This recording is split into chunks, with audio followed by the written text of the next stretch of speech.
आज cell wall के ऊपर बात करते हैं। पहले सेल वॉल का ये इंट्रोडक्शन है और नेक्स्ट लेक्चर्स में हम फिर bacterial cell wall, fungal cell wall और प्लांट सेल वॉल के ऊपर डिटेल में बात करेंगे। पहली बात यह है कि सेल वॉल को किसने डिस्कवर किया था और सेल वॉल को नाम किसने दिया था। ये जस्ट सेल वॉल का इंट्रोडक्शन है जो कि MCQs पॉइंट ऑफ व्यू से इम्पॉर्टेंट है। Cell wall was first of all observed and named simply as a wall by Robert Hooke in 1665। 1665 में सबसे पहले रॉबर्ट हुक ने सेल वॉल को ऑब्जर्व किया था और उन्होंने इसको वॉल का नाम दिया गया था। अब नेक्स्ट क्या है, नेक्स्ट है कि 1804 में Karl Rudolphi and JHF Link proved that cells have independent cell walls. In 1804, Carl Rudolphi and another one proved that cell wall जो है एक अलग कंपोनेंट है, एक इंडिपेंडेंट कंपोनेंट है सेल का। Cell wall is a structural layer that surrounds some types of cells situated outside the cell membrane. यहाँ पे देखिए एक इम्पॉर्टेंट टर्म है, सम टाइप्स ऑफ सेल। यानी सेल वॉल जो है एक स्ट्रक्चरल लेयर है जो कि सेल को कवर कर लेता है outer side, present on the outer side of the plasma membrane या सेल मेम्ब्रेन। सेल मेम्ब्रेन से बाहर की तरफ सेल वॉल सिचुएटेड होता है, लोकेटेड होता है और कुछ सेल्स में पाया जाता है। तो इसमें एक एक्सेप्शंस है, लाइक एनिमल सेल्स में सेल वॉल एब्सेंट होता है, all together absent in animal cell. Cell wall का जो नेचर है वो टफ, फ्लेक्सिबल और रिजिड होता है और इसका मेन फंक्शन सपोर्ट होता है कि कोई बाहर से सेल को इंजर ना करे। इंजरी से सेल को सपोर्ट करते हैं, इंटरनल एनवायरनमेंट को, जो सेल का इंटरनल एनवायरनमेंट होता है उसको सपोर्ट देता है। और एक दूसरा काम जो सेल वॉल का है वो सेल को एक प्रॉपर शेप भी दे देता है। नेक्स्ट हमारे पास है on the basis of chemical composition of cell wall there are 3 types of cell wall. देखिए जिस तरह के मैंने पहले आपको बता दिया कि हमारे पास बैक्टीरियल सेल वॉल है, फंगल सेल वॉल है और प्लांट सेल वॉल है। तो तीनों ऑर्गेनिजम्स का जो सेल वॉल है वो डिफरेंट ऑर्गेनिक मॉलिक्यूल से बना हुआ है, डिफरेंट इसके अरेंजमेंट है और डिफरेंट फंक्शंस है। इन केस ऑफ बैक्टीरिया अगर हम देखें तो बैक्टीरिया का जो सेल वॉल है वो म्यूकोपेप्टाइड एंड म्यूरामिक एसिड से बना हुआ है, ठीक है। इनमें हमारे पास फिर इंपॉर्टेंट मॉलिक्यूल्स है कि इसको हम N-एसिटाइल ग्लूकोज अमाइन भी कहते हैं और गिलैक्ट्रॉनिक एसिड वगैरह, वो मैं आगे जो है बैक्टीरिया के बारे में जब बात करेंगे तो डिटेल में इन चीज़ों को समझाऊंगा। और फंगल सेल वॉल जो है वो काइटिन से बना हुआ है, काइटिन भी एक ऑर्गेनिक मॉलिक्यूल है। And plant cell wall is made up of cellulose. ये डिफरेंट ऑर्गेनिक मॉलिक्यूल्स है जो कि डिफरेंट सेल वॉल्स में पाए जाते हैं। It was the introduction of cell wall, ये जस्ट एक इंट्रोडक्शन था सेल वॉल के बारे में। अब हम देखते हैं बैक्टीरिया के सेल वॉल के बारे में कि बैक्टीरिया का सेल वॉल किस तरह होता है और इसमें और दूसरी जो हमारे पास सेल वॉल है इसमें कौन कौन से डिफरेंसेस हैं। फर्दर मोर हम ये भी इसमें बात करेंगे कि on the basis of cell wall bacteria के कितने टाइप्स हैं। तो बैक्टीरिया यहाँ पे जो आप देख रहे हैं, this is bacteria. Bacteria is a plural word and the singular word is bacterium, constitute a large domain of prokaryotic microorganisms. जो बैक्टीरिया है आपको ये पता होगा कि ये एक प्रोकैरियोटिक ऑर्गेनिज्म है। इसका मतलब ये है कि अगर बैक्टीरिया को आप देखें तो बैक्टीरिया में कोई यहाँ पे न्यूक्लियस नहीं है, कोई ऐसा यहाँ पे सेंट्रल जो सेल मेम्ब्रेन बॉन्डेड ऑर्गेनेल है वो यहाँ पे नहीं है। इसके अलावा इसमें जो रिक्वायर्ड ऑर्गेनेल्स होते हैं लाइक एंडोप्लाज्मिक रेटिकुलम, लाइसोसोम, जो गोल्जी बॉडीज़ है, ये इसमें एब्सेंट होता है।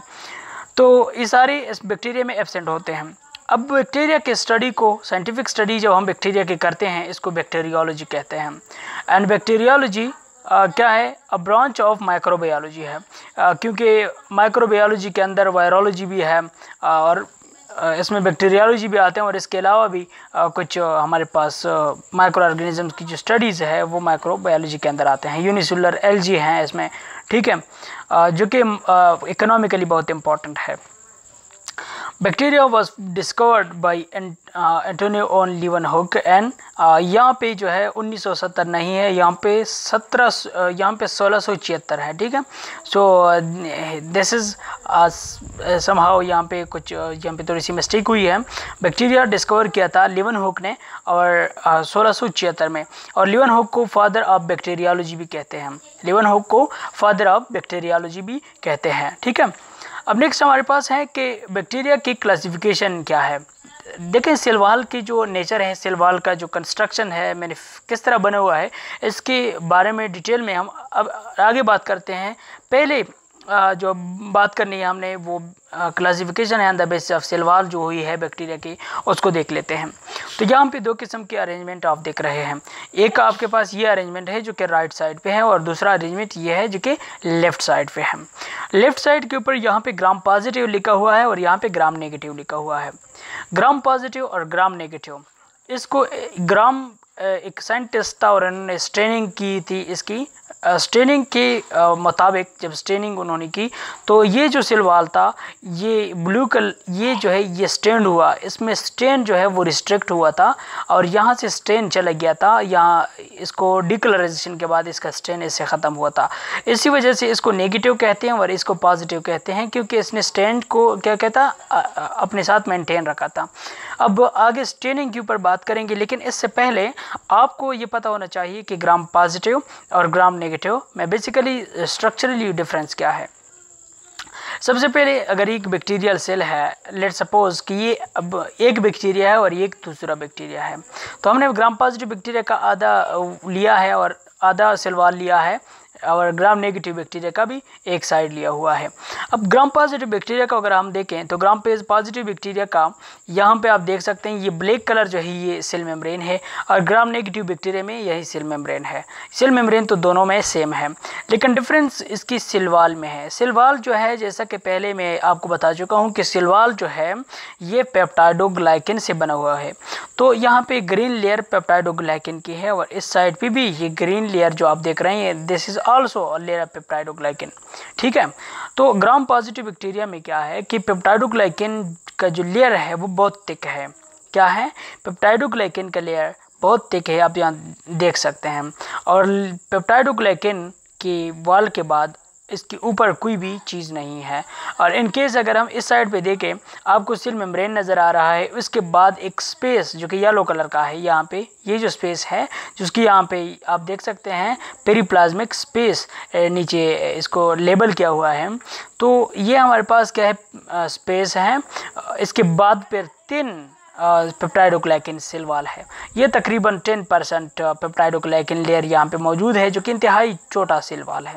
इसके बाद फिर हमारे पास शुरू होता है एक पेर स्पेस, इसको पेरिप्लाज्मिक स्पेस इसको भी कहते हैं, ये भी हमारे पास स्पेस है। और इसके बाद आउटर मेम्ब्रेन है। तो यहाँ पे डिफरेंसेस बहुत सारे हैं। हम आसान अल्फाज में कह सकते हैं कि ग्राम पॉजिटिव सेल वॉल में 2 चीज़ें हैं, एक सेल मेम्ब्रेन है और एक आउटर इसमें पेप्टाइडोग्लाइकेन लेयर है जो कि थिक है। तो इस चीज़ को देख के हमें ये पता चलता है कि ये जो ग्राम पॉजिटिव सेल वॉल है ये क्या है, सिंपल है। और ग्राम नेगेटिव सेल वॉल जो है इंतहाई कम्प्लेक्स है। पहले हमारे पास सेल मेम्ब्रेन है, फिर स्पेस है, फिर सेल वॉल है पेप्टाइडोग्लाइकेन का, और इसके बाद स्पेस, और इसके बाद क्या है आउटर मेम्ब्रेन फिर आता है। यानी 2 मेम्ब्रेन इसमें है ग्राम नेगेटिव बैक्टीरिया में। तो यहाँ पे जो मैंने स्ट्रेनिंग की बात की, स्ट्रेनिंग इस तरह होता है कि इसको एक कलर दी जाती है, और कलर जो है इसमें क्योंकि पेप्टाइडोग्लाइकेन का जो लेयर है वो बहुत थिक है तो कलर इसमें पनस जाता है। कलर इससे जो इथेनॉल से जब इसको धोया जाता है तो इथेनॉल से कलर जो है ख़त्म नहीं होता। और ये पेप्टाइडोग्लाइकेन इंतहाई थिन है तो इसको कलर दे के भी इथेनॉल इसके ऊपर डाल के इसकी कलर छोड़ देता है, क्योंकि इंतहाई थिन है। इसके अंदर जो नेटवर्क है ऑफ पेप्टाइडोग्लाइकेन ये इतना कमज़ोर है कि कलर को सस्टेन नहीं करता, ठीक है। सो आगे हम पेप्टाइडोग्लाइकेन को समझने की कोशिश करते हैं कि हमारे पास पेप्टाइडोग्लाइकेन बेसिकली क्या है। Peptidoglycan also known as murein is a polymer consisting of sugars and amino acid that forms a mesh like layer outside the cell membrane of most bacteria forming cell wall। यहाँ इस statement को पढ़ के आपको ये बात clear हो चुकी होगी कि पेप्टाइडोग्लाइकेन जो है ये शुगर्स और अमीनो एसिड आपस में एक बॉन्डेड फॉर्म है जिसमें बहुत से एक चेन होता है शुगर का, जो कि दो अमीनो एसिड चेन्स को आपस में दो शुगर चेन होते हैं जो कि अमीनो एसिड चेन इनको आपस में मिला लेते हैं और इस तरह से एक बहुत ही कम्प्लेक्स स्ट्रक्चर बन जाता है जिसको हम पेप्टाइडोग्लाइकेन कहते हैं। शुगर्स जो यूनिट होते हैं ये आपस में बीटा यानी जो ग्लूकोज होते हैं जो शुगर यूनिट होते हैं वो बीटा टाइप के होते हैं और बीटा 1,4 लिंकेज इनके अंदर होता है। अब मैं यहाँ पे एक इम्पॉर्टेंट चीज़ आपको बता दूँ कि इसमें बड़ा डिफरेंस होता है, क्योंकि नॉर्मली जो हमारे पास ग्लूकोज होते हैं इनके अंदर कोई नाइट्रोजन नहीं होता। इनकेस जो हमारे पास पेप्टाइडोग्लाइकेन में जो पाए जाते हैं जो शुगर यूनिट उसको हम इसे ग्लूकोज अमाइन कहते हैं और इन एसिटाइल ग्लूकोज अमाइन कहते हैं। इनके अंदर एक नाइट्रोजन ग्रुप भी होता है, ठीक है। तो दो किस्म की इसमें यूनिट होते हैं, N acetyl glucose amine and N acetyl muramic acid इनके अंदर होते हैं। These subunits which are related to glucose and their structures are covalently joined to one another to form glycan chains। अब ये सब यूनिट्स एक दूसरे के साथ कोवेलेंट बॉन्ड की मदद से अटैच हो जाते हैं, बॉन्ड बना लेते हैं और ये चेन्स बनाते हैं। तो इसमें आप देख सकते हैं यहाँ पे पेप्टाइडोग्लाइकेन चेन्स भी आप देख सकते हैं, इसमें पेप्टाइड्स भी देख सकते हैं। ये यहाँ पे दो किस्म की चीज़ें हैं, इन एसिटाइल ग्लूकोज अमाइन, ये इन एसिटाइल म्यूरोमिक एसिड है और ये जो है हमारे पास ये इन एसिटाइल ग्लूकोज अमाइन है, ठीक है। तो इस तरह के ये चेन्स इन एसिटाइल ग्लूकोज अमाइन और इन एसिटाइल म्यूरोमिक एसिड के हैं। लेकिन इन चेन्स को आपस में मिलाने वाली चीज़ क्या है? इन चेन्स को आपस में मिलाने वाली यहाँ पे आप देख सकते हैं दीज आर ये आपस में जो मिलाने वाले हैं इसको हम क्या कहते हैं? इसको हम पेप्टाइड्स कहते हैं। अमाइनो एसिड्स चेन्स हैं जो कि इनको आपस में मिलाते हैं, ठीक है। तो ये पेप्टाइडोग्लाइकेन इस तरह से बन जाता है, बहुत कम्प्लेक्स स्ट्रक्चर होता है और ये कलेक्टिवली फिर सेल वॉल को शेप करता है, सेल वॉल को बनाते हैं, ठीक है। तो अब हमारे पास नेक्स्ट जो है वो ग्राम पॉजिटिव बैक्टीरिया और ग्राम नेगेटिव बैक्टीरिया है, इनके ऊपर नेक्स्ट लेक्चर में डिटेल से बात करेंगे। तो यहाँ तक अगर क्वेश्चन हो तो you can ask in the comment box and thank you for watching.